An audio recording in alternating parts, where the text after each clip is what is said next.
Welcome back to another Friday on the Damage Report. I am Rayyvana filling in for John Idarola, and I'm so happy to be here with all of you today and to get to cover the stories of today. We're gonna talk about updates on Hunter Biden and his indictment. We're gonna talk about updates on Trump's many indictments, but specifically the ones in Georgia. We're gonna talk about someone confronting Mike Pence for his anti-LGBTQ rhetoric, and finally, because this has needed to happen for quite some time, and we're gonna talk about white supremacists not enjoying the consequences of their own actions, all this and more.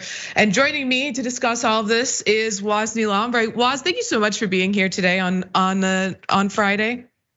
Happy to be on with you. Look forward to it. All right, are you ready to get into this first story? Let's go. All right. So you might have heard Hunter Biden, President Biden's son, was charged on Thursday by federal prosecutors with lying about his drug use when he purchased a handgun in 2018 and with illegally possessing the weapon. CNN reported on this. Let's get into the facts of this indictment. Count 1 accuses Hunter Biden of lying on an ATF form when he bought the gun by falsely swearing that he wasn't addicted to illegal drugs or using illegal drugs. Count 2 accuses Hunter Biden of lying to the federally licensed gun dealer in Wilmington where he bought the gun. The alleged lie was related to the same sworn statement on the ATF form. And count 3 accuses Hunter Biden of illegally possessing the gun while using drugs or being addicted to drugs, which is a federal crime. He possessed the gun for 11 days in 2018. Yeah, you read that right. You heard that right. 11 days. And if he's convicted on all these counts, he could theoretically face as much as 25 years in prison and fines up to $750,000, according to the filings. However, defendants very rarely get the maximum penalty in these cases, so it'd be very surprising if that were to happen. Now, you might remember there was a plea deal that fell through. So let's talk a little bit about that, because under that agreement, he wouldn't have gone to jail at all. NPR reported that Hunter Biden has agreed to plead guilty to 2 misdemeanor offenses related to his filing of federal income taxes. Federal authorities also charged him with a felony firearm offense for which he agreed to enter a pre-trial diversion agreement that allows him to avoid prosecution. But as I mentioned, that agreement fell through and a special counsel was appointed to investigate and prosecute this case, which Hunter Biden's camp is unhappy about. And his lawyer responded in a statement and said this: "The evidence in this matter has not changed in the last 6 weeks, but the law has, and so has MAGA Republicans' improper and partisan interference in this process. Hunter Biden possessing an unloaded gun for 11 days was not a threat to public safety, but a prosecutor with all the power imaginable bending to political pressure presents a grave threat to our system of justice." And as we mentioned, there was some other charges involved. And so there's more, or there was other things being investigated. So we're expecting more to come from ABC News. Thursday's charge is unlikely to be the last. Weiss also withdrew the 2 misdemeanor tax charges in Delaware with the intention of bringing them in California and Washington, D.C., the venues where the alleged misconduct occurred. Prosecutors have not offered a timeline from those charges. And I have an inclination to somewhat agree with Hunter Biden's attorney, because it feels like this is all, and we know that Hunter Biden has been, the main character in right-wing ire for quite some time now. These are, he wasn't necessarily a threat to public safety. I don't think anyone is alleging that when he bought that gun, he was intending to harm anybody. In fact, at the time he was involved in a little bit of a romantic scandal with his deceased brother's wife, and she found the gun and threw it away because she was afraid he might hurt himself. So I don't know, the idea that he might go to jail for 25 years, I think is absurd, and it's not gonna help him or anybody. He's not gonna go to jail for 25 years. Let's just get that out of the way. That's not going to happen. Also, just for the audience, I didn't know it was illegal to be a drug addict and own firearms in this country. Feels like a lot of people would be going to prison if we actually prosecuted that law out here. And I would think that gun rights advocate people would be up in arms at the idea that this law even exists and is even on the books, considering things like the opioid crisis in places like the Heartland and Southern America. The idea that this is even illegal at all kind of baffles me. But yeah, this feels like just a witch hunt. It feels like a publicity stunt. I have a hard time believing this guy will see the inside of a jail cell, not only just because he's Joe Biden's son, but because these charges are pretty weak. And any good lawyer could get this taken care of in a weekend, man, honestly. And so this is definitely a headline grabber. It's like, look, we got Joe Biden's son arrested and we're prosecuting him to the fullest extent of the law. But there's absolutely no way this guy actually gets like really punished for this. Right, so there's some investigation about his, dealings, if he was acting as a foreign agent when he was working with these overseas companies. And then there's of course the tax charges. So we'll see how that goes. I think you make an excellent point though about right wingers. I'm surprised that we don't see more right-wing outrage about laws like that, from these this Second Amendment patriot conservatives, because one of the things that you cannot be and own a gun is an alcoholic. And I'm sorry, in America. Yeah, come on. Right. Come on. Jesus, come beer, on. and guns. We gotta be serious. Like the idea that you can't suffer from some level of alcoholism and own a gun, like that would seem as un-American as anything that I've ever heard in my life, to be honest. Yeah, so that was an excellent point. I didn't even really think about like how conservatives, maybe they are, maybe I just haven't been privy to their outrage about that. But other people who are outraged are Republicans who are getting everything they ever wanted with the special counsel announcing these charges. You would think they would be happy. You'd think they would be celebrating, but they are still mad. Take a look. So Hunter's the consolation prize, but we want the big guy. We want Joe Biden. First of all, they also just announced investigations into Joe Biden. But I mean, what do you want? You want him to have done something illegal? You want him to have, he hasn't. I'm sorry that your preferred candidate, to run against Joe Biden is King Corruption, but you're running him against squeaky clean Joe Biden. He's not the guy. But how are they gonna do that based on these charges? Well, some in the GOP are thinking Joe is gonna pardon Hunter Biden, because that's what Trump would do if it was his kids, of course. But take a look. The pardon power has been abused historically by presidents to assist friends and family members.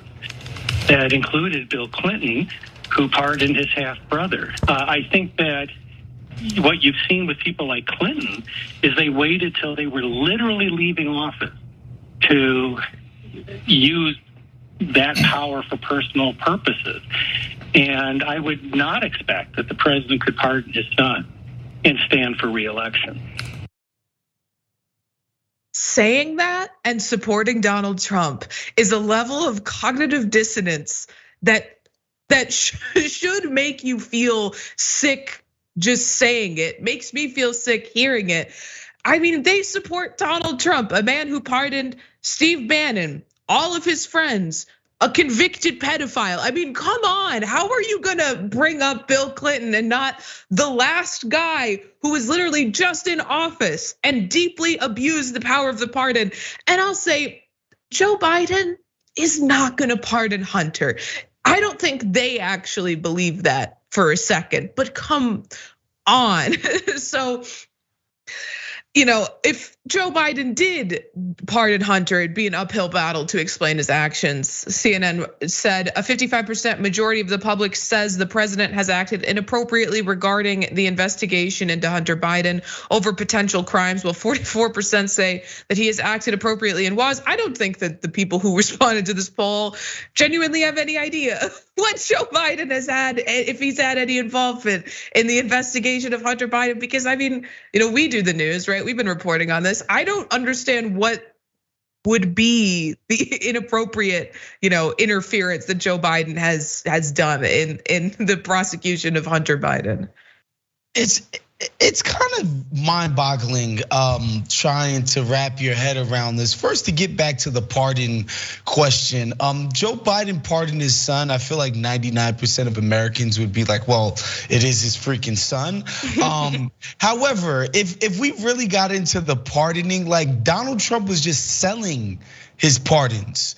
Rap fans who are watching the show will remember Kodak Black got pardoned by Donald Trump. Lil Wayne got pardoned by Donald Trump. Like, he was literally just selling them to people who could get in touch with his team. I don't see how that's somehow less corrupt than a guy pardoning his son for, being addicted to illicit drugs and just owning a gun. I don't know. I think that's a little bit better than actually installing your kid and her freaking husband in your damn administration and having these people actually do negotiations with major partners like Saudi Arabia and Israel. Give me a freaking break here with the idea of a president and his kids and misbehaviors. This is nuts. Jared Kushner, as soon as he leaves the White House, he gets like hundreds of millions of dollars of funding from some Saudi fund. Like what are we doing here when we're talking about corruption? Yeah, and again, if Joe Biden decided that he wanted to pardon his kid, I don't think anybody would bat an eye, especially for this specific offense. Right, and just to that point, Donald Trump has been floating the idea of pardoning himself. So how is this your attack on Joe Biden? But I think you make a really good point, because something I've been saying is I think the Republicans are severely, they're severely miscalculating with focusing, all their attacks on Joe with Hunter. I've said that very familiarly. Joe Biden and I aren't friends. Maybe I should refer to him just as Joe. But I think that they're severely miscalculating, because I think they fail to realize, if inexplicably, because I'm sure that this is something that a lot of them experience. People have members of their family that struggle with addiction. Most people know someone who struggled with addiction, and that is a horrible thing to go through as the individual struggling with it, but also as the family of that person. And I think Joe Biden has just shown throughout this whole process that he's been a very supportive father to Hunter Biden. And every time they try to attack him for loving his son despite his shortcomings, they only serve to make him look better and just remind us all that Donald Trump hates his kids. So what I would say is, again, if we're gonna go down this road, I think the most legitimate criticism, legitimately shady thing about the Hunter Biden situation was this idea that he got these jobs within the private sector, basically based off of being Joe Biden's kid. Mm-hmm. And that is shady, that's borderline corrupt. We can be honest about that.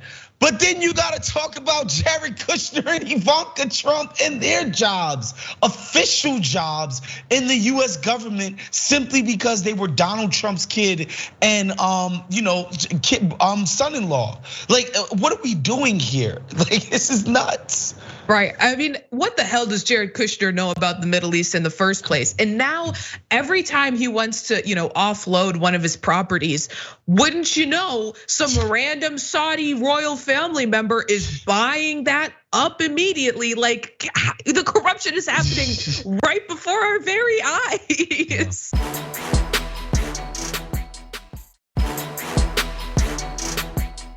There's been like a lot of discussion about Donald Trump pulling the strings on the Republicans launching the impeachment inquiry into Joe Biden. In fact, a member of the House Freedom Caucus, we discussed this on Wednesday, Ken Buck, said as much on television when he was discussing how upset he was about this inquiry, when he thinks they should be focusing on passing, the budget to keep our government open. But Donald Trump has been a little bit, I wouldn't ever describe Donald Trump as someone who is good at shielding what he actually wants, or so he's pretty much come out and said as much. And so let's pull up this tweet from his social media site, Truth Social. The gun charge is the only crime that Hunter Biden committed that does not implicate crooked Joe Biden. 1 down, 11 to go. I gotta pause for a second. Why does he capitalize the first letter in words randomly? Where does that come from? Why is 11 capitalized? But anyway, the Democrats, with all their horrible, very unfair, and mostly illegal witch hunts, have started, again, capitalized, have started a process that is very dangerous for our country. They have opened the proverbial Pandora's box, and it is possible that the USA will never be the same again. So sad. I mean, I don't even know what to say about that. I mean, again, how can you frame Joe Biden as the corruption guy? I mean, this is a guy who was in the Senate for a million years, didn't buy a house in DC, couldn't afford to. So he took the Amtrak back and forth to DC from Delaware every day. I mean, this is a guy who, again, we see all these politicians go to Washington and enrich themselves. Joe Biden had to borrow money from Barack Obama when he was vice president to pay for his son's medical expenses, his cancer treatment. Otherwise, he would have had to sell his house. He is like the one, and there's so many Democrats you could paint as crooked, as corrupt, as taking bribes, to pass the neoliberal agenda. Joe Biden just believes in it. He was just a guy who firmly believes in the neoliberal agenda and loved passing those things without actually getting kickbacks. Most of the money he made after he left the White House, trying to frame him as the crooked candidate coming out of the mouth of Donald Trump. I mean, I don't know what's going on with the Republican Party. I really don't. Yeah, and another thing, it's a fundamental misunderstanding, not just of his history, but of his present, right? Maybe you could say, oh, he got into the White House and started being corrupt, but it's like that would fail the smell test because they have this guy under bubble wrap. This dude barely can even make a public appearance. They're so scared of letting this guy out the damn crib. The idea that he's wheeling and dealing personally in the background and being personally corrupt is absurd. It just doesn't jibe with the reality of the facts on the ground. And so, yeah, this is just a fantasy on Trump's part. And it's just rhetoric. It's this idea that like, it's not just me who's corrupt, it's everybody. It's the whole Washington, the swamp that wasn't drained, all of that good stuff. It's particularly funny when it's the Republicans who are both pushing the narrative that, Joe Biden is, and I tend to agree with this, not mentally all there, and a sundowning man who's incapable. He's old as hell. Yeah. Right. But then they also are like, oh, he's this criminal mastermind who's been plotting all this. Cannot be both. It cannot be both. Right, they are very much mutually exclusive. But speaking of dumb things that come out of the mouths of conservatives, let's talk about Marjorie Taylor Greene, who is also apparently PO'd that they're only charging Hunter Biden on the gun case. Just a reminder though, this is just the first charges. More charges are expected to come. This was just the first of them. She tweeted this out though. Breaking, Hunter Biden has been indicted for 3 counts of federal gun charges. I wonder if she had the same sort of energy when Trump was indicted. I would venture to guess she did not. But where are the indictments for tax fraud, FARA abuse, money laundering, and sex trafficking, which is not something he's being investigated for, but one of Marjorie Taylor Greene's good friends, Matt Gaetz, was being investigated for. And then one more that angered me for a few reasons that we'll get into in a second. Here's this tweet from Gun Owners of America.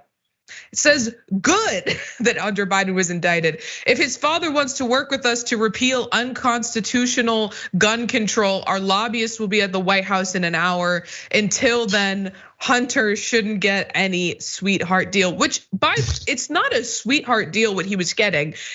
People are very rarely, sent to jail on those types of charges, lying about having an addiction. It's very, very rare that people spend time in jail under those charges. But it's we were talking about this earlier, that these gun rights organizations aren't actually mad about that. Here's one explicitly celebrating that Hunter Biden is being charged under what they see as an unconstitutional law. I like the part where they're like, look, now that Joe's feeling the pain, we're willing to talk to him about repealing these unconstitutional laws. Again, this is just laughable. This honestly is reminiscent of the Benghazi hearings, all of the stuff that conservatives did back during the Obama White House, when they were just grasping at any straw to try to tie anything untoward or corrupt around the necks of the Obama administration, Hillary Clinton being the Secretary of State at the time. This is just desperation, grasping for straws here, because this is penny ante stuff. I'm sorry. Right, and those obviously the Benghazi investigation particularly was really grasping at straws. But it's funny because the Clintons are people who the public is more receptive to this. They're corrupt, right? They control so many things behind the scenes. Joe Biden is not that guy. I mean, they refer to him as like Uncle Joe. I mean, he's just, he's been this sort of happy-go-lucky figure, especially he very successfully branded himself that way while he was vice president. And to now try to pin, being an evil, corrupt mastermind on him is just so ridiculous. But we'll keep all of you updated on the Hunter Biden indictment, because conservatives are gonna make sure that is the center of the news for a while.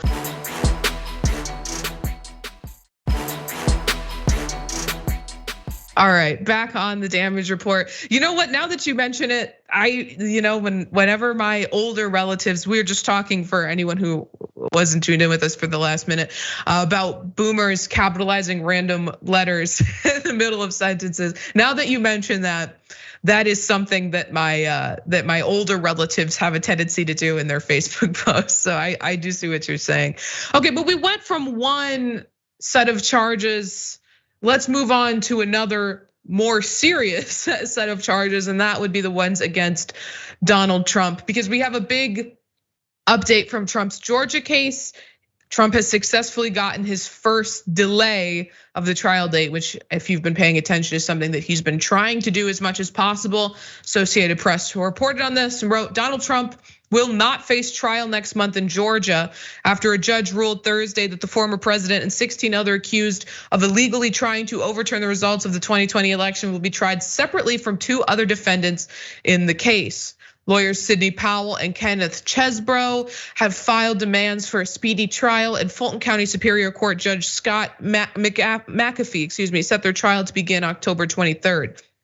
Trump and other defendants had asked to be tried separately from Powell and Chesbrough, with some saying they could not be ready by the late October trial date. Now, the judge said that to satisfy the demands by Powell and Chesbrough for a speedy trial, he will try to have a jury seated by November 3rd, which is, I'll be honest, gonna be a Herculean task for the prosecutors. It should be a little bit easier for getting the jury together for these two. It's going to be exceptionally difficult to do it for Trump. And I know this isn't what the prosecutors wanted, but if all of these defendants were tried together, it would have made that process even more difficult. Now, Chesbrough and Powell have sought to be tried separately from one another, but the judge denied that request as well, Associated Press reported. The McAfee said he was skeptical of prosecutors' argument that trying all 19 defendants together would be more efficient. He noted that Fulton County Courthouse does not have a courtroom big enough to hold 19 defendants. Their lawyers and others who would need to be present and relocating to a bigger venue could raise security concerns. Now, Fani Willis, the DA, was arguing that Willis had been pushing to try all 19 defendants together, arguing that it would be fairer and more efficient. McAfee cited the tight timetable, among other issues, as a factor in his decision to separate Trump and 16 others from Powell and Chesbrough.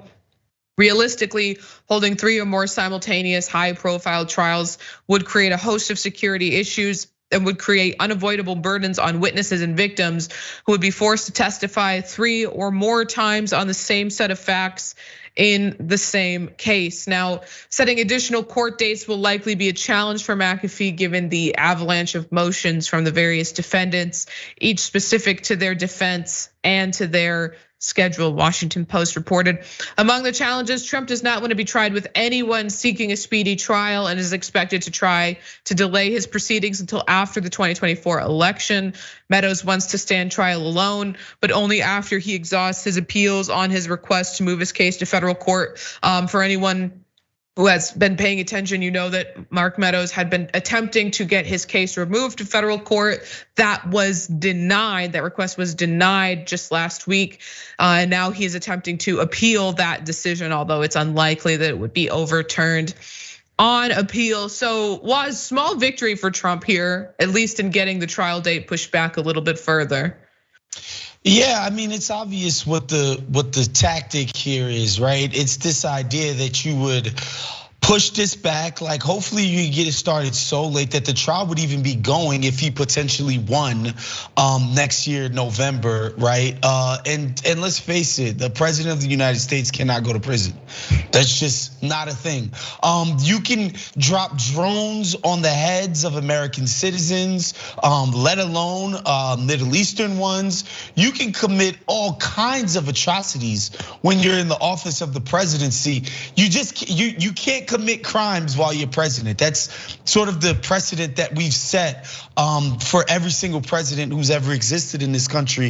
And so that's what I think he wants. He wants this thing to go on until he, in his mind, wins the next election, and therefore everything else won't even really matter, right? He'll have 4 years to just basically turn all of these convictions or indictments or whatever into dust. That's what he's going to try to do. But obviously on the other side, I think they're gonna try to get this thing in and done with before next year's election so that he can have some convictions on his books. I'm sure that's what they're hoping for. I find it hard to believe that we're gonna put Donald Trump in prison either way. Even if he's convicted, I just find it very hard to believe that we're gonna send a guy who's 80 years old or whatever the hell he'll be by that time to prison for any of this stuff. Right, and so for anyone wondering, like, does the Secret Service go to jail with him if he does end up in jail? They do. They do have to go to jail with him. Yeah, that's nuts. And I mean, I'm sure that's not exactly the job they imagined signing up for, but that's a different type of protective custody, right? Like, I mean, this is protective custody on another level. Could you imagine like Donald Trump doing pull-ups and dips on the yard? And he's, you got the Latino gangs and the skinhead gangs and the Muslims and all of that. And Donald Trump is just with the Secret Service agents doing all kinds of calisthenics. That's quite the image, honestly. I have a hard time picturing Donald Trump working out in any capacity. So you make a good point though, that I also agree that he probably will not end up in any sort of traditional prison if he's convicted. Potentially house arrest, I could see definitely, I mean, with restricted access to, internet and whatnot, but there is a severe limitation for them in that where do you put him? I mean, you can't put him obviously into any sort of general population prison. And he would make an argument, and I think it would be a good argument, that putting him in any sort of like solitary confinement for his own protection would violate his constitutional rights. So how do you work that? What do you do? And I think the only solution is house arrest, but is that really a punishment when you have the houses that Donald Trump has, which is essentially just an entire resort and golf club? Well, I heard we've got a really chill prison situation in the Caribbean, out in Cuba, that he might be interested in if we find solitary to be too inhumane. Yeah, I heard that spot in Cuba is pretty chill. If only, God willing, God willing, that would happen. And honestly, there's several other presidents that could join him there.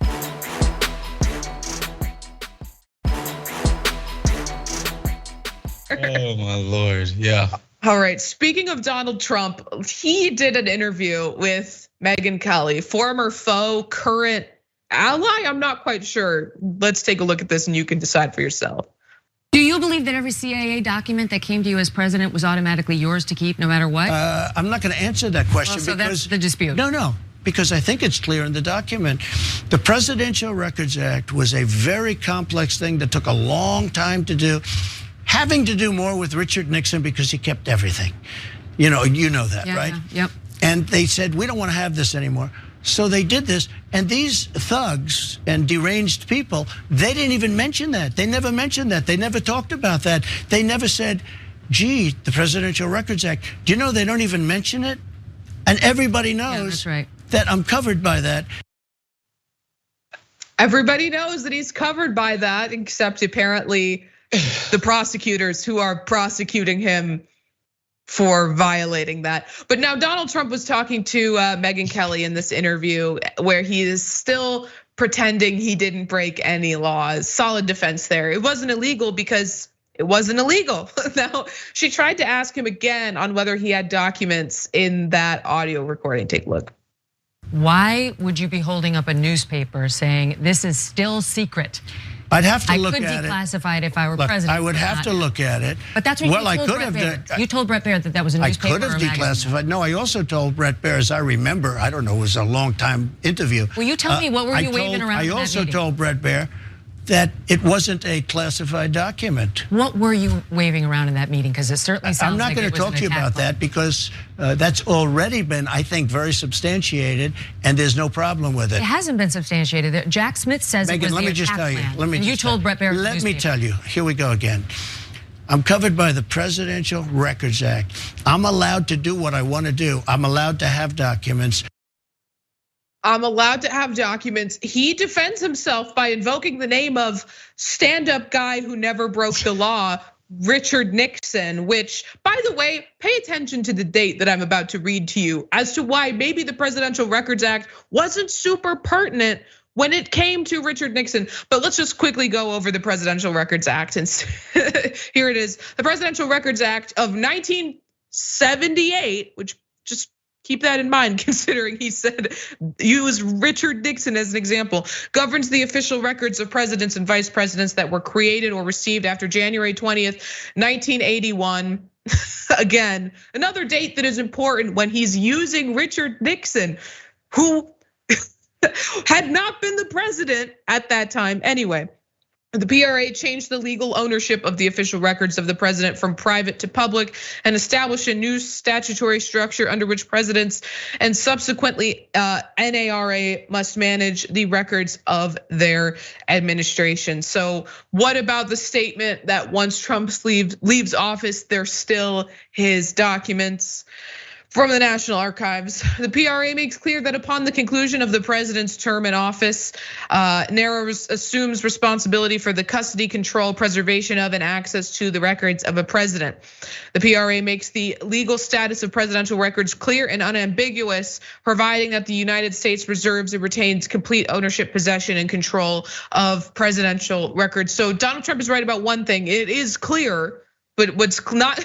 It's not clear that he didn't violate it. It is abundantly clear that he did and was. They've been trying to defend him by saying, oh, all presidents keep documents after they leave the White House. And they talk about Joe Biden doing it. But the issue isn't that it's not strictly that he kept these documents. It's that when the National Archives demanded he return them, he said no and fought them every step of the way. So much so that the FBI had to recover the documents.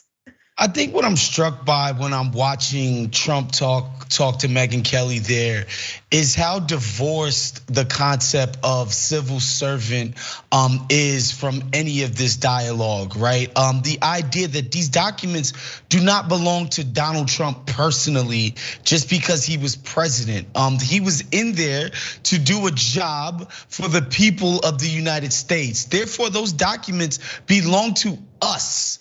I think the process and our situation has become so post-political, so post-democratic, to be honest, that oftentimes that truth gets lost in all of this. Like Donald Trump thinks that he became president to go to work for himself. And in many ways he did. He got his kids rich. He got himself richer. Like in many ways, he did treat that office as his own personal piggy bank and bank account. But the reality is he was supposed to be in there serving the people. And at no point does Megyn Kelly point that out. At no point does he acknowledge his role as a civil servant. Like this guy, as far as he's concerned, the president, the Oval Office was just something he was renting for Trump Enterprises for 4 years. It's pretty jarring to watch that clip, honestly, under that context.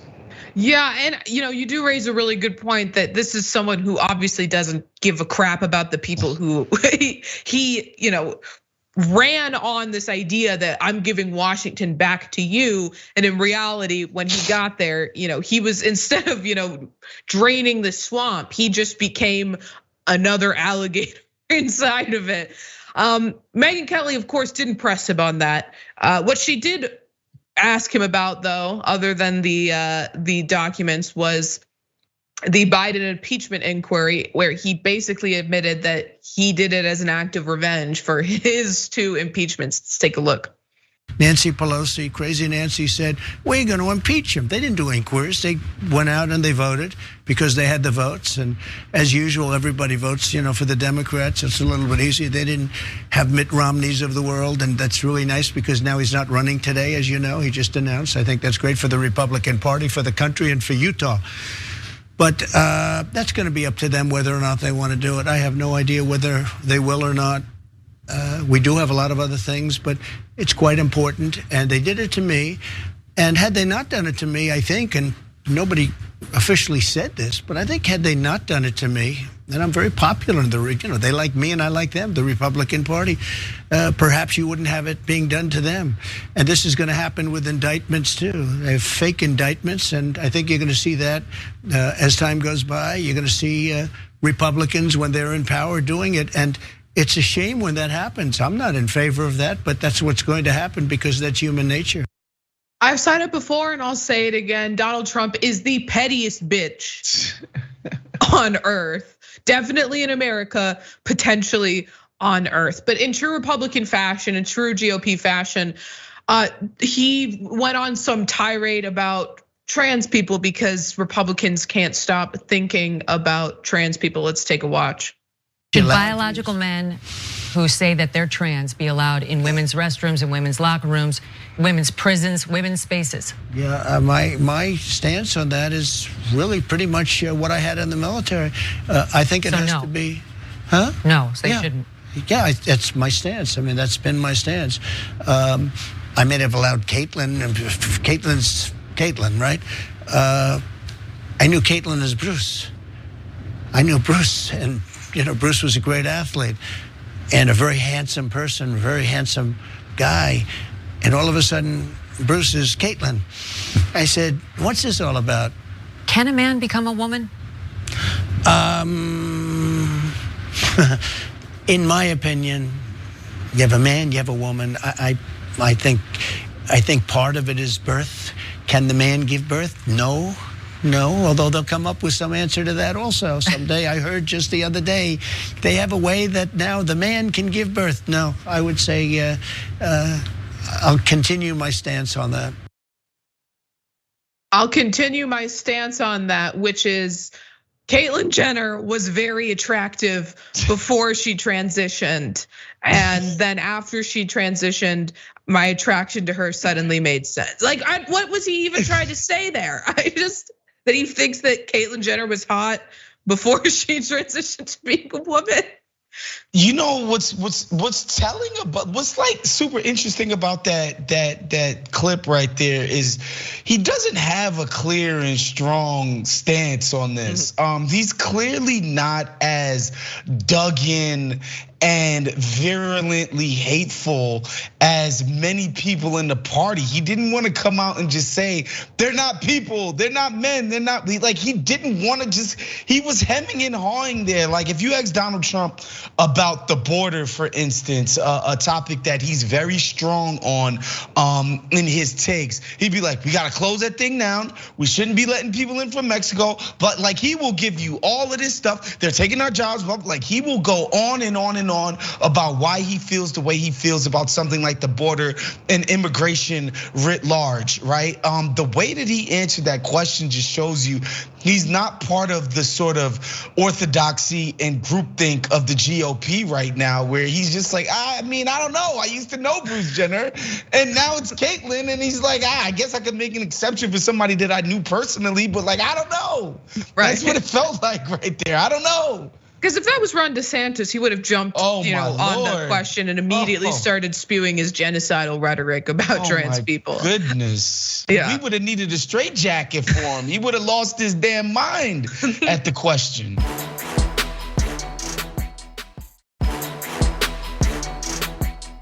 It's crazy that these white supremacists who love to champion violence against minorities don't actually like it when they're feeling the consequences of their actions, because it's another day, another racist white person terrorizing and harassing their black neighbors and then claiming victimhood status when they're staring down those consequences. Now, News One did some excellent reporting on this and wrote, on Tuesday, the Department of Justice announced the arrest of Charles Allen Barnes of Lewiston, Maine. Barnes was charged with one count of violating the federal interstate threat statute after being accused of using an interstate communications service to transmit a voice message to his black neighbor, identified only as KT, in which he claims he was parked outside a black neighbor's house and ready to kill any black person who stepped outside. And I'm sure that you could probably infer that black person is not the word that he used when he was executing that threat. We have a picture of this racist scumbag right here. Doesn't look too happy to be getting arrested. But now what he's not happy about is being criticized for being a racist piece of crap. Because in fact, the day before his arrest, he posted his complaints on Facebook about how he's being treated exactly like he's accused of treating his black neighbor and her family, aside from the fact that they were completely innocent, minding their own business, and he deserves what he's getting. So here's that. Here's his statement. Ever since the story put out by Maine's Attorney General came out about me, my life has been hell. Good. Between constant tampering with my car, harassment from a few customers, eviction, death threats, etc. Why don't you call the police? Because someone can literally cut my brake lines and the cops won't even write a basic report.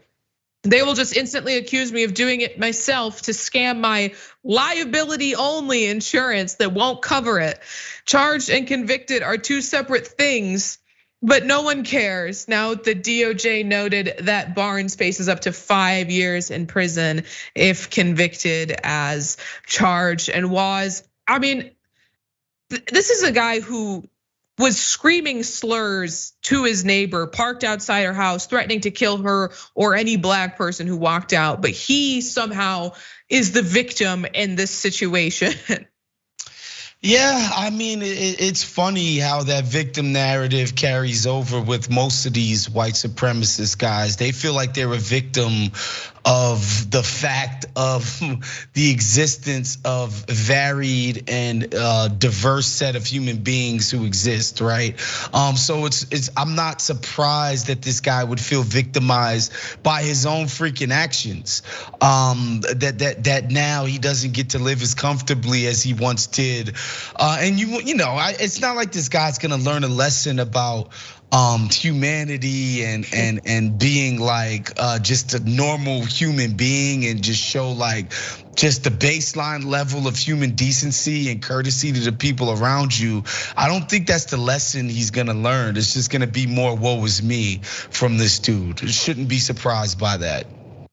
Right, and speaking of white supremacy, let's talk about Mike Pence, who held a town hall where chosen audience members were able to ask him questions. And after he gave an extremely transphobic answer to a previous question, this woman stepped up to the microphone, overcome with emotion, and rightfully so. She's a woman who is the parent of a transgender child, and she is demanding answers from Mike Pence about violence against the transgender community. Let's take a look. Recent anti-LGBTQ bills have been signed into law all around this United States, including here in Iowa. So far in 2023, 15 transgender individuals and gender nonconforming people have been murdered. The vast majority of those people have been Black and Latinx transgender women. It is very hard for me to ask these questions after just hearing what I heard. What is your policy plan to protect the transgender community, specifically Black and brown trans women, from historically high levels of violence? The rage I felt inside my soul while she is talking about real violence towards the trans community, and Mike Pence sits there shaking his head like he's shocked and disgusted by it. Shut the hell up. We know that you don't care about this community. And she mentions that he just got done giving an answer that caused her to be overwhelmed with emotion. What he said was that he was going to protect the children from trans ideology that is infecting their minds. So she's rightfully upset by what she just heard. And of course, he gives a very disingenuous politician-ass answer. Well, Melissa, let me say, I'm deeply grieved to hear about those tragic circumstances. And I hear your heart. And I'm moved by your emotion. I truly am. Look, if I'm president of the United States, I'm gonna see to the protection of every American and the rights of every American. Now, I'm gonna spare you from having to look at Mike Pence's face anymore. I'm just gonna read to you what the rest of this answer was. He said, I'm a Bible-believing Christian. I have particular views of these matters, and you have a different view of those perhaps. Incidentally, that woman is also a Christian, but actually maybe believes in the idea of loving your neighbor as yourself, unlike Mike Pence. But I want you to know, I believe in the freedom of religion. I believe in the freedom of conscience. I believe in the right of every American to live, to work, to worship according to the dictates of their conscience, and I'll respect that. But I hope you also hear my heart on this. He continues on. For me, what adults do in their lives, decisions that they make, including transgender adults, is one thing. But for kids under the age of 18, there's a reason why I don't let you drink till you're 16. In the state of Indiana, you can't get a tattoo until you're 18. You can't drink until after you're 21. That's because we understand that kids don't fully understand the consequences of their actions, which is not the same. These are treatments being prescribed by doctors. No doctor has ever prescribed a child to get a tattoo. It is a nonsense argument, and she, responds to that nonsense argument, I think, very well in this clip. I'm a social worker. I've been in this profession for 25 years. I've worked with kids most of my profession. I started an LGBTQ youth program in my own hometown. I started one in Terre Haute, Indiana, where I was threatened with KKK and X's on my doorstep, and that was in 2020.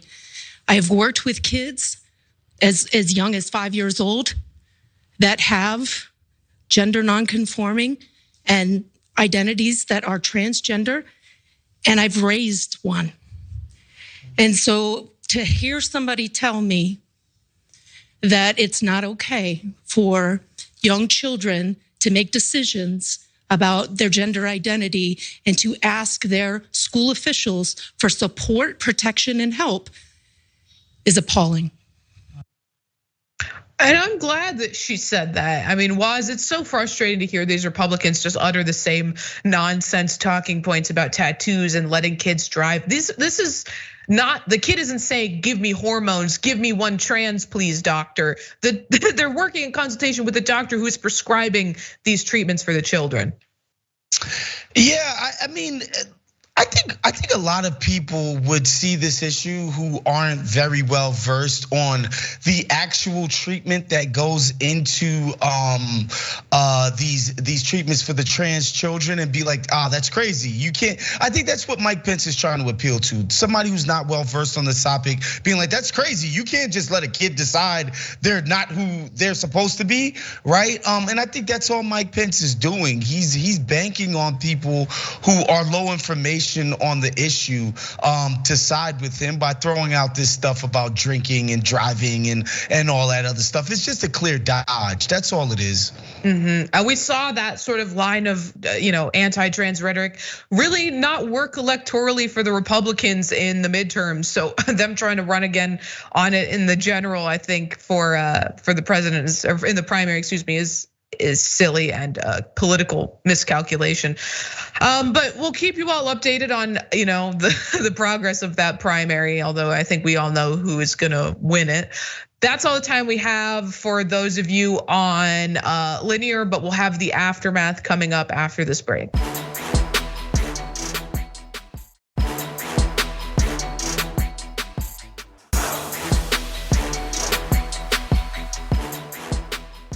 Thanks for listening to the full episode of The Damage Report. Support our work, listen ad-free, access members-only bonus content, and more by subscribing to Apple Podcasts at apple.co/TYT. I'm your host, John Adarola. I'll see you soon.